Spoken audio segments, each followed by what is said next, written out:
की वैकल्पिक व्यवस्था की बात थी और उसके बाद विरोध होना शुरू हुआ, लेकिन ये जीआर वापस ले गया। अगर आपको लगता है अगर चुनाव नहीं होते तो जीआर वापस लेने के बाद ये मुद्दा ठंडे बस्ते में जा चुका होता, केवल चुनाव होने के चलते मुद्दा इतना उभारा गया है?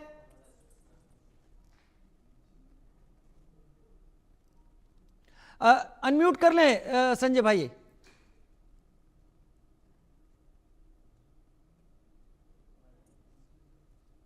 हो गया जी ठीक है। देखिए, चुनाव के समय भी इस तरह के मुद्दे नहीं उठाने चाहिए जिससे कि देश भटका हो।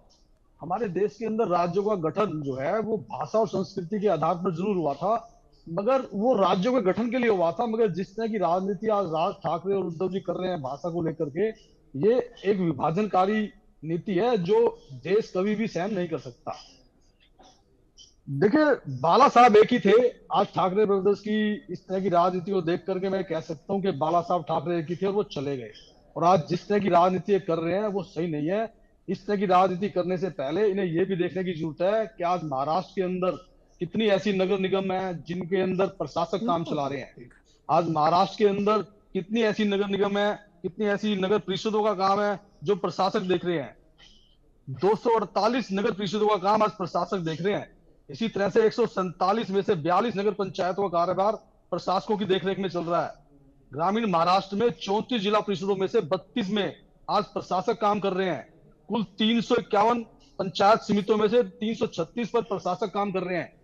इसका मतलब यह है कि जहां पर चुने प्रतिनिधियों ने काम करना था वहां पर आज एडमिनिस्ट्रेटर काम कर रहे हैं। और अगर कहीं पर चुने प्रतिनिधि नहीं है तो उस शहर का, उस गांव का साफ सफाई का, रोड सड़कों नालियों का काम उस तरीके से नहीं हो सकता जिस तरह से एक चुने प्रतिनिधि कराते हैं। तो इन मुद्दों को भी उन्हें देखना चाहिए कि महाराष्ट्र को कैसे आगे लेके जाना है, महाराष्ट्र के लिए कैसे काम करना है, बजाय इस भाषा की दलगत राजनीति में जाने के।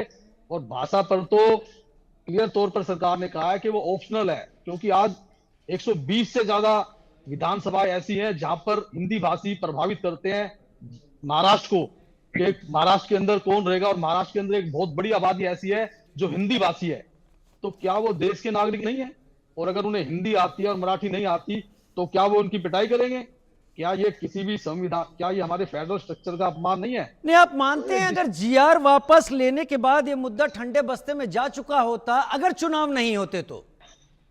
वो अभी चुनाव को उनको ऐसा लग रहा है कि इससे हमें चुनाव में, अभी तो चुनाव बीएमसी का चुनाव तो अभी दिसंबर में होगा या जनवरी में होगा, या हो सकता है सुप्रीम कोर्ट के। आज देखिए ना आप, महाराष्ट्र के अंदर बीएमसी जैसे चुनाव को भी कराने के लिए सुप्रीम कोर्ट को आगे आना पड़ रहा है। 2022 से महाराष्ट्र में मुंबई के अंदर चुनाव नहीं हुआ। और आज कितनी नगर परिषदें और नगर ग्राम पंचायतें ऐसी हैं जहां पर चुनाव नहीं हुआ। तो बजाय उसमें उसके ऊपर अपनी ताकत लगाने के, आज ये ऐसे मुद्दों पर ताकत लगा रहे हैं जो कि मुद्दे ही नहीं है, जो कि देश के विकास में कोई अहमियत ही नहीं रखते। तो मेरे ख्याल से मुझे तो ये लगता है कि आज ठाकरे ब्रदर्स जिस तरह से बाला साहब की लेगेसी से हटे हैं वो उस विचारधारा पे चलिए संजय जी, आपका मानना है कि बाला साहब की लेगेसी छोड़ दी गई है, इस वक्त शुद्ध राजनीति हो रही है। लेकिन मेरे साथ जुड़े हुए हैं पूर्व मंत्री महाराष्ट्र सरकार अनीस अहमद भाई, बहुत स्वागत है आपका मेरे साथ। सवाल आपके सामने कोई क्लिष्ट नहीं रख रहा हूं, बस इतना कि क्या आपको लगता है कि वाकई मनपा या बीएमसी के चुनाव को लेकर इस वक्त सत्ता पाने के लिए मराठी दांव चला जा रहा है? क्या दोनों तरफ से? ये सच्चाई है कि महाराष्ट्र में बहुत सालों से चुनाव नहीं हुए हैं। अभी संजय गुप्ता जी ने जो बताया है उस बात से मैं सहमत हूँ।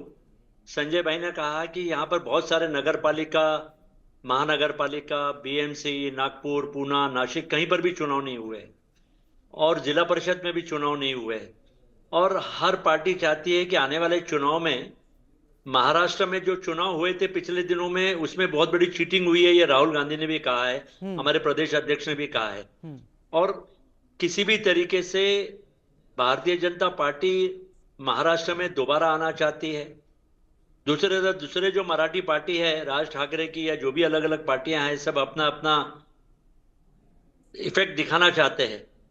तो ये भाषा को लेकर जो पहली बार संग्राम मनसे ने जो किया है और अलग अलग पार्टी उसको विरोध नहीं कर रहे हैं, तो ये बिल्कुल ज्यादती है। कि किसी की पिटाई नहीं करना चाहिए। यहाँ पे हर भाषा का हमने स्वागत करना चाहिए। बम्बई के अंदर में, बम्बई जो है, बम्बई में पूरे देश के लोग आते हैं और देश के अंदर के अच्छे लोग आकर बम्बई में काम करते हैं। और बम्बई बना है तो पूरे देश के लोगों से बम्बई बना है। तो यहाँ पर कोई भाषा की राजनीति नहीं होना चाहिए। यहाँ पर सभी भाषा के लोगों का स्वागत होना चाहिए। और यहाँ पे इसमें भाषा के ऊपर राजनीति नहीं होना चाहिए। विकास के ऊपर में राजनीति हो सके, लेकिन भाषा के ऊपर में कभी राजनीति नहीं होना चाहिए। जो भी पार्टी अच्छा काम करेगी उसे लोग वोट देंगे। मुझे नहीं लगता कि भाषा के ऊपर लोग वोट देंगे, लेकिन कुछ पॉलिटिकल पार्टी सिर्फ भाषा को लेकर, अगर बीएमसी के इलेक्शन को देखते हुए, चुनाव को देखते हुए, अगर भाषा, मराठी भाषा को लेकर अगर ये बात सामने रख रहे हैं, मराठी स्पिरिट लाने का काम कर रहे हैं। देखिए, हिंदी भी राष्ट्र भाषा है और हिंदी भी इतनी सरल है जितनी मराठी है। मराठी भी इतनी इंपॉर्टेंट है जितनी हिंदी है। अगर हिंदी हमारी मातृभाषा, देश की भाषा है, तो मराठी हमारी मौसी है। तो हमने दोनों हिंदुस्तान जब बना है, जब सब लोग कश्मीर से लेकर कन्याकुमारी तक, बांग्लादेश से, बंगाल से लेकर बंबई तक, अगर सब हम देश को एक करना चाहते हैं तो हम सब लोगों ने मिलकर इस देश को मजबूत करने की बात करनी चाहिए।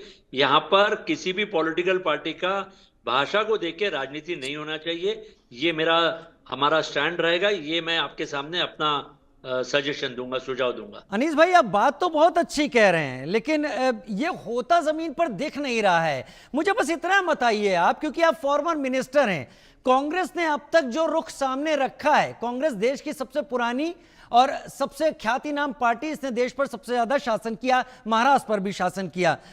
ये जो मनसे का थप्पड़ एपिसोड चल रहा है, क्या इसके छींटे आपके ऊपर नहीं पड़ेंगे? क्या लोगों के दिमाग में थप्पड़ को लेकर डर नहीं आ रहा है? पर प्रांतीय अब जो वहां जाना चाहते हैं, वो क्या वहां के हालात को लेकर बातें नहीं कर रहे हैं? क्या इस बात का डर